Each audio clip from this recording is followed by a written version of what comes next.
keeps talking about crony capitalism, corruption, how today powerful people who are connected to more powerful people are able to abuse the proximity to power centers and get their way in terms of amassing wealth. Today I'm here to show you proofs of one such instance. This is one such instance. I'm going to come back to Delhi repeatedly and talk more and more about rampant corruption in Congress government in Telangana. The one instance I'm going to point out, about a month ago, I have written an elaborate letter to Sri Manohar Lal Khattarji, who is the Urban Development Minister under whose department Amrut scheme currently functions. Now Amrut, as you all know, is a scheme that basically was launched by Government of India to facilitate creation of infrastructure, primarily water, sewerage, infrastructure, etc., in towns with population of more than 1 lakh. Amrut 2.0, under which in Telangana, tenders have been called in February this year, early this year. The tenders were called in about 8 packages. I have all the details here, but unfortunately these details you will not find in any of the websites in Government of Telangana. Government of Telangana has been basically keeping them all quiet. Even if you apply under RTI, you will not know कि किसको क्या tender मिला. इसीलिए थोड़ा मैं आप सबके सामने रखने की कोशिश कर रहा हूं. एक पैकेज बुलाया गया था 1758 करोड़ का, दूसरा 1881 करोड़ का, तीसरा 1135, another one for 1270 and so on. Altogether 6 packages totaling 8,888 crore work have been called for in February this year. Now why am I speaking in November if tenders were called in February? In fact, in Hyderabad, in the state of Telangana, we've been making this point very strongly. I have to point out to one company specifically. This is a company called Shodha Constructions. उसका directors का report भी मैं आपको दे दिया हूं, copy एक देख लीजिएगा. ऑडिटेड रिपोर्ट है. 21-22 में इस कंपनी की नेट प्रॉफिट थी 2.2 crore. It's a very small company which has no qualification, no capital of sorts even to execute any kind of work.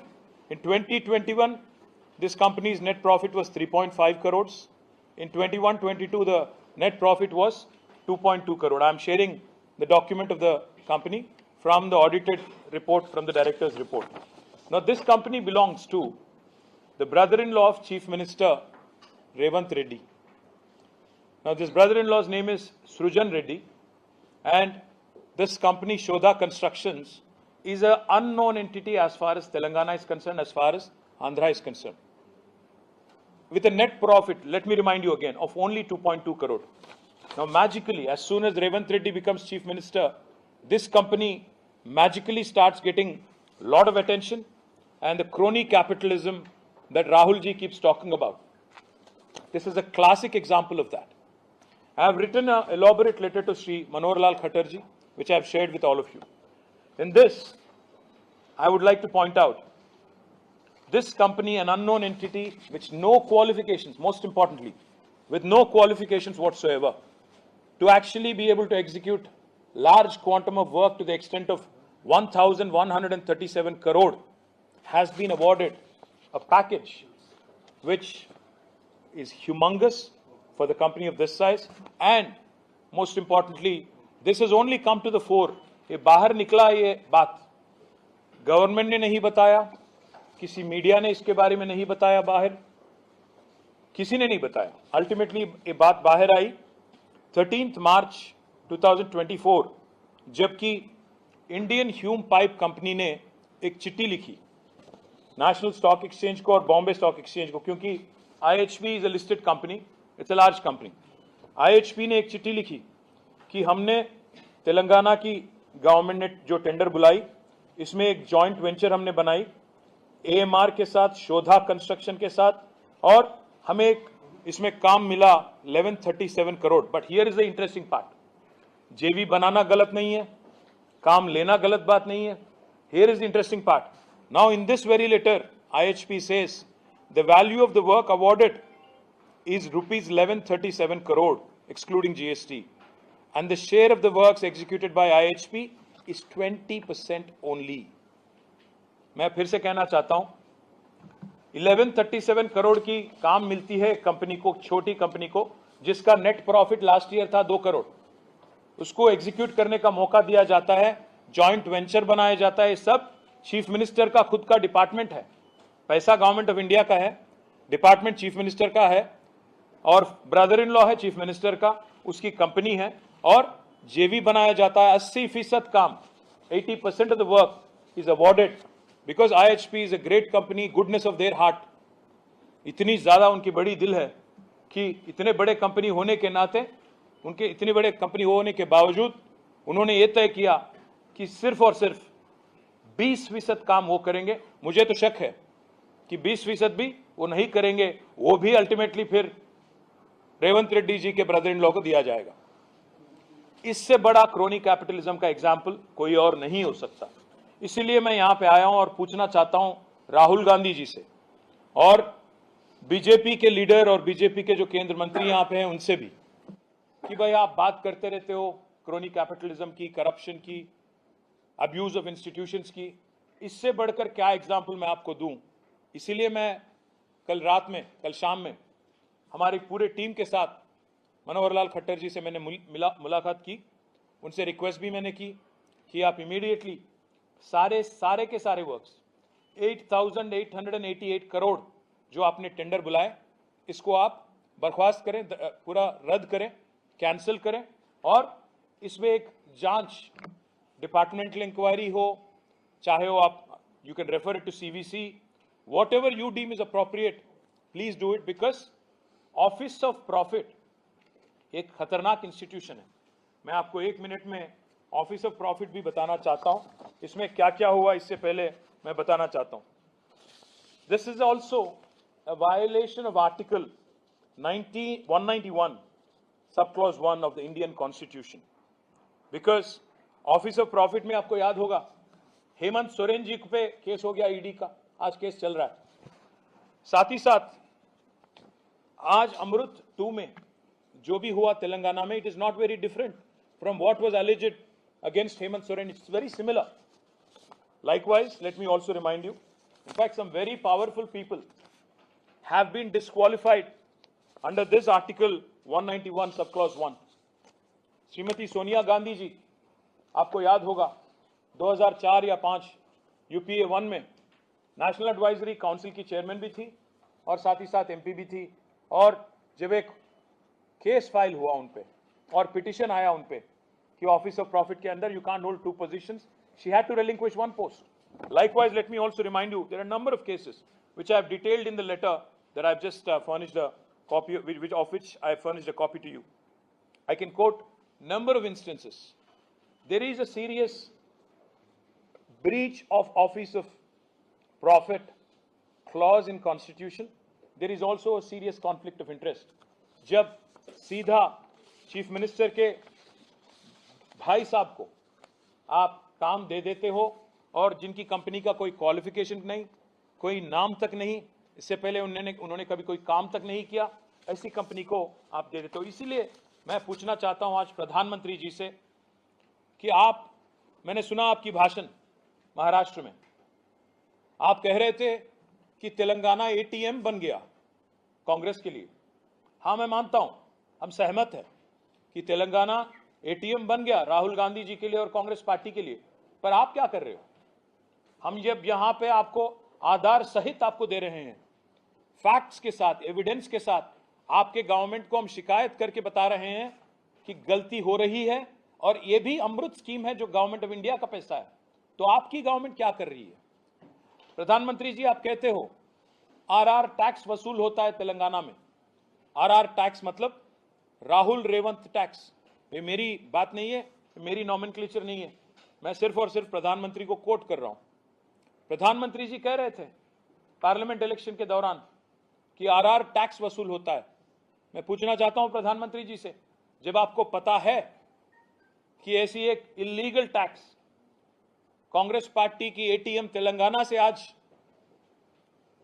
जोरों शोर से चल रहा है, ऐसे काम, गलत काम, तो आप क्यों नहीं आपकी गवर्नमेंट एक्शन लेती है? और साथ ही साथ मैं ये भी पूछना चाहता हूं कि मनोहर लाल खट्टर जी और उनकी डिपार्टमेंट और यहां की government of India, will you or will you not act on the Amrit scam in Telangana? This will be a litmus test for BJP leadership in Delhi. आप जो भी कहते हो, इस बात में अगर आप विश्वास रखते हो कि कांग्रेस ने एटीएम बना लिया तेलंगाना को और बहुत ऐसे ही चीज आरआर टैक्स, अगर इस बात में सच्चाई है कि आप मानते हो इसमें सच्चाई है, तो आप तहकीकात शुरू करो, जांच शुरू करो, कैंसिल करो, रद्द करो जो अमृत में 8,888 करोड़ का वर्क बुलाया गया, जिसमें ब्रदर इन लॉ को तो 1,000 से ज्यादा करोड़ का वर्क दिया, बाकी लोगों को भी, उसमें तेलंगाना का एक मंत्री को भी काम दिया गया। तेलंगाना का रेवेन्यू मिनिस्टर है श्रीनिवास रेड्डी, उसके कंपनी को भी काम मिला इसमें अमृत में। तो मैं पूछना चाहता हूं, जो आदमी कैबिनेट में बैठता है, जो आदमी अल्टीमेटली टेंडर सैंक्शन करता है, जो इंस्टीट्यूशन टेंडर सैंक्शन करती है, अगर उनके घर वालों को आप काम देने लगते हो, ये कॉन्फ्लिक्ट ऑफ इंटरेस्ट नहीं है क्या? ये ब्रीच ऑफ आर्टिकल 191 नहीं है क्या?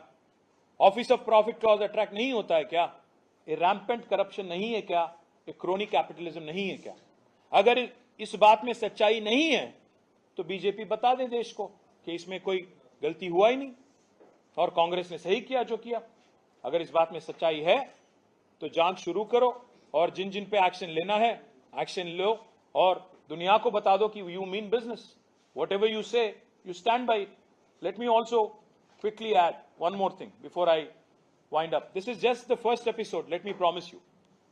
What I'm talking about is just the first of many things we are uncovering and we are unearthing in Telangana, and I will continue to come back to Delhi and continue to expose the corruption, crony capitalism of Rahul Gandhi and his party and his chief minister in Telangana, Revanth Reddy. We will not let this incompetent government in Telangana, corrupt government in Telangana, run amok with exchequer money. And finally, I hope, because कल हम लोग जब पूरे MPs के साथ खट्टर साहब से मिले तो उन्होंने कहा कि 25 तारीख को पार्लियामेंट शुरू हो रही है, तब तक हमें समय दीजिए, मैं भी थोड़ा जानकारी लेता हूं, आपके एमपीज के साथ मैं संपर्क में रहूंगा। तो मैंने उनको बताया, हमने उनको बताया कि सर अगर आप एक्शन नहीं लेंगे तो हम जरूर पार्लियामेंट में भी, राज्यसभा में हमारे 4 एमपी हैं, वहां ये मुद्दा उठाएंगे, सवाल करेंगे, जवाब मांगेंगे। उम्मीद करता हूं कि भारत सरकार हमारी आरोप को सीरियसली लेगी और तहकीकात शुरू होगी, जांच शुरू होगी और इसका कोई नतीजा भी निकलेगा और ये रैम्पेंट करप्शन जो है इसको अरेस्ट करने की प्रयास आपके तरफ से भी होगी। केवल लिप सर्विस से कुछ नहीं होता, बस ये कहने से कि तेलंगाना एटीएम बन गया कुछ नहीं होता, इसके बारे में कुछ करना भी होगा। प्रधानमंत्री जी तो आप स्वयं कह चुके हो, इसलिए आप भी रिस्पॉन्ड करिए, मैं आपसे रिक्वेस्ट करता हूं। और जैसा मैंने कहा, this is just the first among many, there is more to come. अगर कांग्रेस को लग रहा है कि हमें दिल्ली नहीं आना चाहिए, दिल्ली में नहीं बताना चाहिए, मैं उनको याद दिलाना चाहता हूं, आपके चीफ मिनिस्टर और आपकी गवर्नमेंट जो 11 मंथ ओल्ड है, उनके तो अभी 25-26 ट्रिप हो गए दिल्ली का। हर 2 हफ्ते में बेचारा रेवंत रेड्डी दिल्ली आता है, हर 2 हफ्ते। अभी तक 26 पैसा भी नहीं मिला दिल्ली से, वो अलग बात है हमारी तेलंगाना गवर्नमेंट को। पर इसलिए मैं कहना चाहता हूं, अगर आप 26 बार आओगे, कम से कम हमें भी तो 2-4 बार तो आना पड़ेगा, आपके करप्शन को एक्सपोज करना पड़ेगा। ये तो हमारी जिम्मेदारी है, रिस्पॉन्सिबिलिटी है as principal opposition. So we will come back. We will continue to come back. We will continue to question this government is what I would like to say. Telugu mein, if you don't mind, can I switch or should I? If Baomardi kemo Amrutam Panchi. అర్హత లేని కంపెనీకి 1137 కోట్ల రూపాయల వర్కులు కట్టబెట్టి, ఇది షోదా constructions యొక్క audited report. 2020-21 సంవత్సరంలో 3 కోట్ల లాభాల్లో ఉన్న కంపెనీ, 21-22లో 2.5 కోట్ల లాభాల్లో ఉన్న కంపెనీ ఈరోజు 1137 కోట్ల వర్క్, అమృత్ వర్క్ వారికి పంచిపెట్టింది రేవంత్ రెడ్డి గారు. అర్హత లేని కంపెనీ, అడ్రస్ లేని కంపెనీ, ఆయనకున్న అర్హతల్లా రేవంత్ రెడ్డి గారి బావమరిది కావడమే. ఆ కంపెనీకి ఈరోజు ఇంత పెద్ద ఎత్తున ఐహెచ్పి లాంటి కంపెనీతో జాయింట్ వెంచర్ కుదిరించి, ఇక్కడ చూడండి ఐహెచ్పి యొక్క దయార్ద్ర హృదయం ఎంత గొప్పది అంటే, వాళ్ళ హృదయం ఎంత పెద్దది అంటే, ఇంత పెద్ద కంపెనీ ఐహెచ్పి లాంటి కంపెనీ వాళ్ళేమో 20% పని చేస్తారంట. ఈ 1137 కోట్ల కాంట్రాక్ట్లో 80% పని రేవంత్ రెడ్డి గారి బావమరిది గారి కంపెనీ చేస్తుందట. ఏ కంపెనీకి అయితే 2 కోట్ల లాభాల్లో ఉందో ఆ కంపెనీ దాదాపు 800-900 కోట్ల వరకు వాళ్ళు చేస్తారట. మరి వాళ్ళకి పైసలు ఎడికెళ్ళి వస్తాయి, ఏదేడికెళ్ళి వస్తుంది చెప్పాలి. మేము నిన్న కేంద్ర పట్టణాభివృద్ధి శాఖ మంత్రి మనోహర్ లాల్ ఖట్టర్ గారిని అడిగినాం, కలిసాం, అందరం ఎంపీలందరం కలిసి చెప్పినాం వారికి 8,888 కోట్ల రూపాయలతో ఫిబ్రవరి ఈ సంవత్సరంలో మీ కేంద్ర ప్రభుత్వ డబ్బులు ఏవైతున్నాయో వాటికి టెండర్లు రాష్ట్ర ప్రభుత్వం పిలిచింది, 6 ప్యాకేజీల్లో పిలిచింది. ఈ 6 ప్యాకేజీల వివరాలు ఇంతవరకు ఏ వెబ్సైట్లో లేవు. రైట్ టు ఇన్ఫర్మేషన్ యాక్ట్ ద్వారా అడుగుదామంటే అక్కడ కూడా ఎలాంటి వివరాలు దొరకట్లేదు. ఎందుకింత దాచిపెడుతున్నారు, ఎందుకింత రహస్యం, ఎందుకింత గోప్యత అంటే ముఖ్యమంత్రి గారి బావమరిది కంపెనీ ఉన్నది కాబట్టి, ముఖ్యమంత్రి గారి మీద ఈగ వాలకుండా చూసుకోవాల్సిన బాధ్యత రాష్ట్రంలోని అధికారులదే కాబట్టి వాళ్ళు బయట పెట్టడం లేదు. కానీ మాకెట్లా దొరికింది దొంగలంటే, Indian Hume pipe company letter రాసింది ఎన్ఎస్సికి, బిఎస్సికి, బాంబే స్టాక్ ఎక్స్చేంజ్కి, ఎన్ఎస్సికి, నేషనల్ స్టాక్ ఎక్స్చేంజ్కి. మాకు ఒక పని వచ్చింది, ఎందుకంటే లిస్టెడ్ కంపెనీ, మాకు పని వచ్చింది తెలంగాణ ప్రభుత్వంలో 1137 కోట్లు. కానీ మేము చాలా మంచి వాళ్ళం, ఎందుకంటే రేవంత్ రెడ్డి గారి బావమరిది కంపెనీకి 800 కోట్ల వరకు, 900 కోట్ల వరకు వాళ్ళకిచ్చి మేము కేవలం 20% చేస్తూ ఉన్నాం. మేము వాళ్ళకంటే 1000 రెట్లు ఎక్కువ పెద్ద కంపెనీ అయినా మా గుండె కూడా పెద్దది కాబట్టి మేము రేవంత్ రెడ్డి గారి బావమరిది మీద ప్రేమతో మేము ఈ రకంగా తప్పుకున్నామని వారు చెప్తా ఉన్నారు. నేను ఒక్క మాట అంటా ఉన్నా రేవంత్ రెడ్డి ప్రభుత్వాన్ని, అదేవిధంగా కాంగ్రెస్ ప్రభుత్వాన్ని. రేవంత్ రెడ్డి గారు మీ బావమరిది గారికేమో అమృతం పంచి వాళ్ళ కొడంగల్ వాసులకు విషం పంచుతా ఉన్నాం ఫార్మా పేరిట. ఇది ప్రజలందరూ చూస్తూ ఉన్నారు. నిన్న జరిగిన సంఘటన, ప్రజల తిరుగుబాటు ఏదైతే కొడంగల్లో ప్రారంభమైందో, మీ బావమరిదికేమో ఇక్కడ అమృతు, మీ అల్లుడు గారి ఫార్మా కంపెనీకేమో కొడంగల్లో భూములు గుంజుకోవాలా, దానికి మీ తిరుపతి రెడ్డి గారి దాదాగిరి, అల్లుడు కోసం ఈరోజు కొడంగల్ని బలిపెట్టే పరిస్థితి ఈరోజు కనబడతా ఉంది. అందుకే ప్రజల తిరుగుబాటు కూడా అక్కడ మొదలైంది. ఇంకా విచిత్రం ఏమంటే, రుణమాఫీకి డబ్బులు లేవు, రైతు బంధుకు లేవు, డబ్బులు ఎగ్గొట్టినారు ఆల్రెడీ వానాకాలం, పింఛన్ల పెంపు కోసం డబ్బులు లేవు, తులం బంగారం ఇవ్వడానికి డబ్బులు లేవు, మహిళలకి 2,500 రూపాయలు ఇచ్చేదానికి లేవు డబ్బులు. కానీ చాలా విచిత్రం, మహారాష్ట్ర ఎన్నికల్లో సిగ్గు లేకుండా 300 కోట్లతో అడ్వర్టైజ్మెంట్లు ఇవ్వడానికి మాత్రం డబ్బులు ఉన్నాయి. 300 కోట్లని నేను ఊరికే ఆరోపించట్లేదు. 300 కోట్ల తెలంగాణ ప్రజల సొమ్ము నీ అబ్బ సొత్తు అన్నట్టు, మీ రాహుల్ గాంధీ సొత్తు అన్నట్టు, ఇవాళ చేయని పనులు చెప్పినట్టుగా దిక్కుమాలిన ప్రచారం. जो काम किया ही नहीं तेलंगाना में, उसको लेके महाराष्ट्र में आज कैंपेन चल रही है. महाराष्ट्र में राहुल गांधी झूठ बोलते हैं, कहते हैं कि हम हर महिला को हर महीना 2,500 रुपीस हम डिपॉजिट करते हैं महालक्ष्मी स्कीम के अंदर. ये झूठ है, सरासर गलत है. मैं राहुल जी से सवाल करता हूं, उनसे डिमांड करता हूं, आप आइए तेलंगाना, एक महिला मुझे मिलाइए, दिखाइए जिनको आपकी गवर्नमेंट ने 2,500 रुपया महीना आज तक दिया हो इस 11 महीने में. मैं पूछना चाहता हूं राहुल जी से, आप जो यहां पे झूठ बोल के महाराष्ट्र में सियासी फायदे के लिए आप कोशिश कर रहे हो, इसमें एक भी 300 करोड़ खर्च करके जो आप कैंपेन कर रहे हो तेलंगाना प्रजा की धन के साथ, इसमें एक भी अगर सच्चाई है क्या, आप एक बार अपने आप से इंट्रोस्पेक्ट कर लेना. मैं दूसरी बात भी कहना चाहता हूं, వీళ్ళు తెలంగాణలో కాంగ్రెస్ హైకమాండ్ మోడీ గారు అంటా ఉన్నారు ఏటీఎం అయిపోయింది తెలంగాణ. ఎస్, రాహుల్ గాంధీ కాంగ్రెస్ పార్టీకి తెలంగాణ హ్యాస్ బికమ్ ఏటీఎం. मैं मोदी जी से पूछना चाहता हूं, मोदी గారిని అడుగుతా ఉన్నా, మరి తెలంగాణ ఏటీఎం అయితే మీ ప్రభుత్వం ఏం చేస్తుంది? మేము నిన్న నెల కిందట రాసినాం మీ కేంద్ర మంత్రి గారికి ఉత్తరం, డీటెయిల్గా రాసినాం. ఆఫీస్ ఆఫ్ ప్రాఫిట్ అంటే, ఆఫీస్ ఆఫ్ ప్రాఫిట్ అంటే ఏంటంటే, ఇప్పుడు నేనున్నాను, ప్రతిపక్షంలో ఉన్నాను, రేపు నా కుటుంబ సభ్యులు ఎవరైనా కంపెనీ పెట్టారనుకోండి, ఒక ఇన్ఫ్రాస్ట్రక్చర్ కంపెనీ పెట్టారు, 4 ఏళ్ల తర్వాత మా పార్టీ అధికారంలోకి వస్తుంది. వచ్చిన తర్వాత నేను క్యాబినెట్లో మంత్రిగా ఉన్నాను అనుకోండి. మరి నేను క్యాబినెట్లో మంత్రిగా ఉండి నా బంధువులకు సంబంధించి, నా కుటుంబ సభ్యులకు సంబంధించిన కంపెనీకి నేరుగా 1100 కోట్ల వరకు 1000 కోట్ల వరకు ఇస్తే అది కాన్ఫ్లిక్ట్ ఆఫ్ ఇంట్రెస్ట్ కాదా? అది తప్పు కాదా? ఈరోజు జరుగుతున్నది తెలంగాణలో అదే. పొంగులేటి శ్రీనివాసరెడ్డి గారు, రేవంత్ రెడ్డి గారు ఇద్దరు కేబినెట్ సమావేశంలో కూర్చుంటారు. రేవంత్ రెడ్డి గారి బావమరిదికి 1100 కోట్ల వరకు, పొంగులేటి గారికి 4350 కోట్ల వరకు. ఇది ఆఫీస్ ఆఫ్ ప్రాఫిట్ కిందికి రాదా? ఆర్టికల్ 191 సెక్షన్ 1 బ్రీచ్ కాదా? ఉల్లంఘన కాదా? నేను కేంద్ర ప్రభుత్వాన్ని అడుగుతా ఉన్నా. ఆఫీస్ ఆఫ్ ప్రాఫిట్ అనే క్లాస్ కింద గతంలో మహామహులు తమ పదవులు కోల్పోయారు. ఈరోజు జార్ఖండ్ సీఎం హేమంత్ సోరెన్ మీద పెట్టిన కేసు ఇదే కేసు కదా. తమ వారికి, అస్మదీయులకు, బంధుమిత్రులకు లాభం చేకూర్చారనే కదా ఆయన మీద పెట్టిన కేసు. మరి అదే కేసు ఇవాళ నేను అడుగుతున్నా బీజేపీ వాళ్ళని, మీరు రేవంత్ రెడ్డి మీద, పొంగులేటి శ్రీనివాసరెడ్డి మీద ఎందుకు పెట్టడం లేదు అని నేను అడుగుతా ఉన్నా. సమాధానం చెప్తారా? ఒకవైపు మీరే చెప్తారు తెలంగాణ ఏటీఎం అయింది. మరి తెలంగాణ ఏటీఎం అయితే కేంద్రం నిష్క్రియాపరంగా ఎందుకున్నది? ఎందుకు చర్యలు తీసుకోవడం లేదు? ఎందుకు మీరు వెంటనే ఎంక్వైరీ స్టార్ట్ చేయడం లేదని నేను అడుగుతా ఉన్నా. చివరిగా నేను గుర్తు చేసేది, ఆఫీస్ ఆఫ్ ప్రాఫిట్ కింద చాలా మంది ఉద్యోగాలు పోయినాయి. సోనియా గాంధీ గారు పదవి వదులుకోవాల్సి వచ్చింది, అశోక్ చవాన్ గారు పదవి వదులుకోవాల్సి వచ్చింది, రేవంత్ రెడ్డి గారు కూడా పదవి వదులుకోక తప్పదు, పొంగులేటి శ్రీనివాసరెడ్డి కూడా పదవి పోక తప్పదు. ఎందుకంటే కౌన్సిల్లో కూర్చొని, క్యాబినెట్లో కూర్చొని, క్యాబినెట్ మీటింగ్లో కూర్చొని నువ్వే అప్రూవల్ చెప్పి తర్వాత నీ కంపెనీకి నువ్వే ఇచ్చుకుంటే అది డైరెక్ట్గా ఉల్లంఘన కాదా అని నేను అడుగుతా ఉన్నా.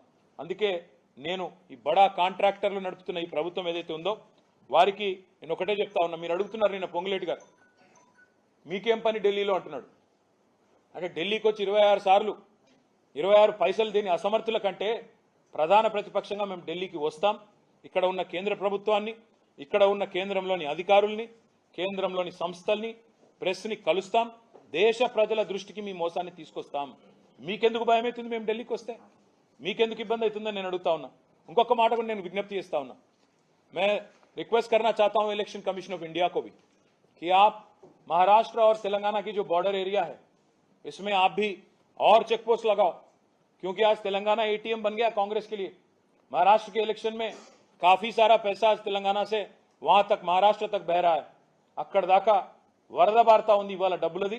ఖచ్చితంగా వాళ్ళు కూడా పరిశీలించాలి, ఎలక్షన్ కమిషన్ కూడా నేను డిమాండ్ చేస్తా ఉన్నా. ఇంకొక మాట కూడా నేను చివరిగా చెప్తా ఉన్నా. ప్రభుత్వ వైఫల్యాలను మేము చీల్చి చెండాడుతుంటే, వీళ్ళ స్కాములు ఒకటి తర్వాత ఒకటి బయట పెడుతుంటే వీళ్ళకు దడబట్టుకుంది. సివిల్ సప్లై స్కామ్ ఉంది నెక్స్ట్, పొంగులేటి శ్రీనివాసరెడ్డి గారి కంపెనీకి సంబంధించిన లీలలు నెక్స్ట్ వస్తాయి. అన్నిటికీ ఢిల్లీకి వస్తాము, బరాబర్ వస్తాము.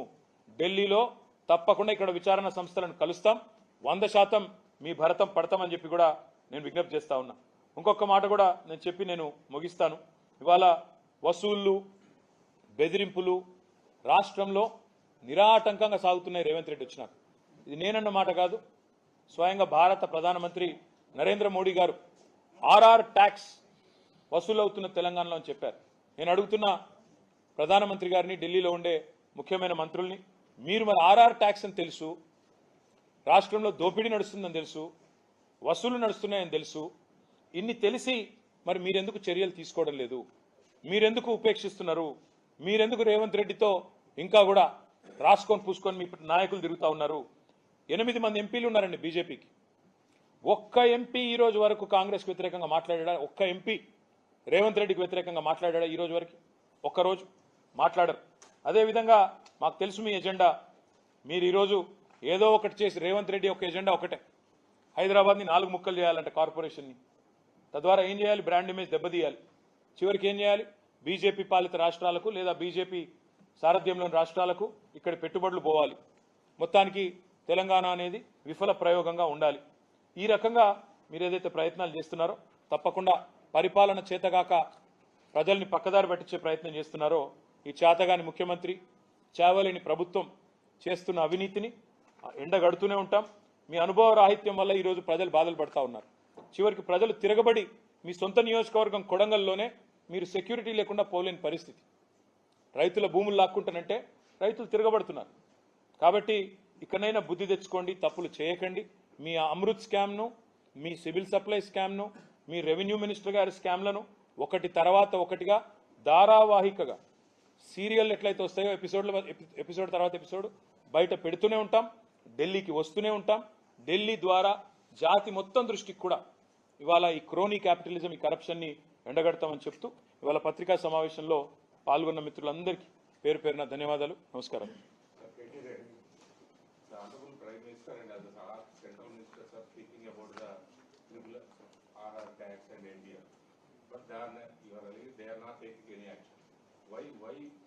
Why this thing happened? Are you suspecting anything behind Ravindra Reddy and BJP leadership? Something is happening. See, I am not in Delhi. Unfortunately, I am not privy to what happens in Delhi. You should tell me more because यहाँ पे दिल्ली में किसका गुफ्तगू किसके साथ हो रहा है, कौन रात में अंधेरे में किसके साथ मिल रहा है, किसका दोस्ती किसके साथ हो रही है, मेरे से बेहतर आप जानते हो, मुझसे बेहतर आप जानते हो. तो मैं बस इतना ही कहूँगा, हम इंतजार करेंगे कि इस पे कोई जांच होगी. अमृत के बारे में हमने इतना सारा डिटेल में विस्तार में इनको बताया, मंत्री जी को और यहाँ के अधिकारियों को. तो हम उम्मीद करते हैं कि केंद्र सरकार इस बात पे कुछ करेगी. उम्मीद करते हैं कि मोदी जी जो बोलते हैं तेलंगाना एटीएम बन गया, उस बात को लेकर कुछ जांच होगी, कुछ तहकीकात होगी, इसके बारे में कुछ कार्रवाई होगी. अगर ये सब कुछ नहीं होता है, हमारे मन तो छोड़िए, हमारी इलेक्शन तो 4 साल दूर है, बट जनता के मन में जो एक शंका होगी कि ये क्या ये लोग मिले जुले हुए हैं क्या, क्योंकि हम एक अजीब सा चीज देख रहे हैं, एक अजीब सा अजब प्रेम की गजब कहानी चल रही है तेलंगाना में. हम रेवंत रेड्डी जी के बारे में कुछ बोलते हैं तो सबसे पहले उनका रक्षण कवच, उनका first line of defence is incidentally BJP ministers. Pandit Sanjay Kumar jumps to his rescue कि रेवंत रेड्डी बहुत अच्छा काम कर रहे हैं. पूरे हिंदुस्तान में हर जगह हम देखते हैं कि कांग्रेस और बीजेपी एक दूसरे के साथ भिड़ जा रहे हैं, पर एक तेलंगाना में ऐसा अजब प्रेम की गजब कहानी चल रही है कि रेवंत का जो तरफदारी है, रेवंत की जो एक सपोर्ट बेस आज बीजेपी में ज्यादा है. एक बात पूछना चाहता हूं मैं आपसे, 8 एमपी हैं बीजेपी के तेलंगाना से, एक मुझे ऐसा व्यक्ति दिखाइए जिसने रेवंत के खिलाफ बोला हो इन 4-5 महीनों में. एक मुझे ट्वीट दिखाइए, एक मुझे कम से कम क्रिटिसिज्म दिखाइए इनके तरफ से. हमें लग रहा है कि वहां पे एक मिली जुली सरकार चल रही है, बट देखते हैं आगे जाके कुछ बीजेपी करेगी नहीं करेगी, हम भी देखेंगे, आप भी देखेंगे. जो आप एलिगेशन लगा रहे हैं, बट मल्लिकार्जुन खड़गे is saying that we realize that MLAs are being bought by opposition parties. Well, I saw the statement. He said purchasing MLAs like goats. मैं तो कहता हूं सबसे बड़ा गोट परचेजर अगर कोई है तेलंगाना में वो तो कांग्रेस है. I welcome Kharge ji to come to the goat mandi in Telangana. आइए आप वहां की गोट मंडी में देखिए. आज हमारे 10 बीआरएस एमएलएस को आपकी पार्टी ले जाती है, आपके चीफ मिनिस्टर उनके घर घर जाके उनको एक स्कार्फ पहनाते हैं कांग्रेस की. मैं इसलिए गोट मंडी में जो 10 एमएलए हैं उनसे पूछना चाहता हूं, भाई आप लोग मीडिया के सामने आओ, बताओ आप कौन से पार्टी में हो, ये तो बताओ कम से कम. क्यों शर्माते हो? कोई एक एमएलए को कहता है कि मैं तो बीआरएस में ही हूं, क्योंकि उसको पद नहीं छोड़ना है, उसको डिस्क्वालीफाई नहीं होना है. तो मैं खारगे जी से बस इतना ही कहूंगा, सबसे बड़ा गोट परचेजर हिंदुस्तान की तारीख में अगर कोई है, हिस्ट्री में कोई है, तो वो है कांग्रेस. आयाराम गयाराम कल्चर इस देश में लाने वाली पार्टी. गोट मंडी, गोट माने एक डेफिनेशन भी है boss, greatest of all time. मैं एक गोट तो आपको जानते हो, दूसरा गोट है GOAT. तो goat of goat purchasers is Congress. Haryana में शुरू हुई जो कल्चर इंदिरा जी के टाइम पे, वहां से लेके आज तक सबसे बड़ी गोट परचेजर अगर कोई है मंडी में, कांग्रेस है. तो खारगे जी एक बार अपना इंट्रोस्पेक्ट कर ले. ये तो वही बात होगी, एक बिल्ली 1000 चूहे खा के हज को निकली. हर किसी को खरीदने वाली पार्टी, हर किसी को गायब करने की कोशिश करने वाली पार्टी, आज फिर एक बार ऐसी बात अगर करें तो बहुत लोग हंसेंगे यार. Anybody else? So you have also said that the company lacks the disqualification as far as the tenders are concerned. The company which has given thousands of crores of tenders, they lack the necessary qualification. what sort of qualification that company doesn't have, can you just say that? Yes, brother. In fact, they have never ever done any work which is more than 150-200 crores. Basic qualification ये है कि एक बड़ी company एक बड़ी काम करने के लिए उनको इंजीनियरिंग क्वालिफिकेशन भी होना चाहिए, टेक्निकल, साथ ही साथ फाइनेंशियल कैपेबिलिटी भी होना चाहिए. उनके पास दोनों भी नहीं, क्योंकि उनकी अगर आप रिपोर्ट खुद की रिपोर्ट देखेंगे, उनका पूरा नेट प्रॉफिट है 2021 का 2.2 करोड़. सो ऐसी कंपनी जिसके पास ना कोई टेक्निकल क्वालिफिकेशन है, ना कोई फाइनेंशियल कैपेबिलिटी है, उनको जबरदस्ती किसी के साथ जेवी बना के, क्योंकि वो चीफ मिनिस्टर के करीबी रिश्तेदार है, जबरदस्ती बना के, और उस कंपनी से भी जबरदस्ती, बड़ी कंपनी है वो 20% काम करेगी, छोटी कंपनी जिसके पास 2 करोड़ टैक्स है, सॉरी प्रॉफिट है, वो 80% करेगी. इस पे अगर कोई जांच होगी तब ना ऑफिसर बाहर आएंगे, बताएंगे क्या दबाव था उन पे. IHB आएगी बाहर, वो भी बताएंगे क्या दबाव था उन पे, कैसे ऐसे कैसे हो गया. और अगर एक कंपनी बनने के बाद अभी तक अगर 100 करोड़ से ज्यादा काम कहीं नहीं किया हो और सडनली उनको 1000 करोड़ का काम दिया जाता है रेवंत चीफ मिनिस्टर बनते ही, इसको क्या हम क्रोनी कैपिटलिज्म ना बुलाएं? क्या इसका अर्थ होगा? मुझे तो नहीं पता.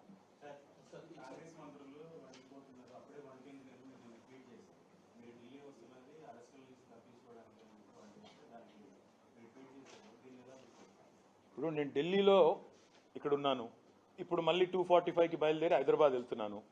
వాళ్ళు నన్ను ఏమైనా చేయదలుచుకుంటే నిరభ్యంతరంగా చేయొచ్చు. నా మీద ఏ ఎంక్వైరీ చేసుకుంటానన్నా, నా మీద ఏ కేసు పెట్టుకుంటానన్నా, ఎన్ని ఏజెన్సీల్ని పంపిస్తానన్నా నాకు ఎలాంటి అభ్యంతరం లేదు.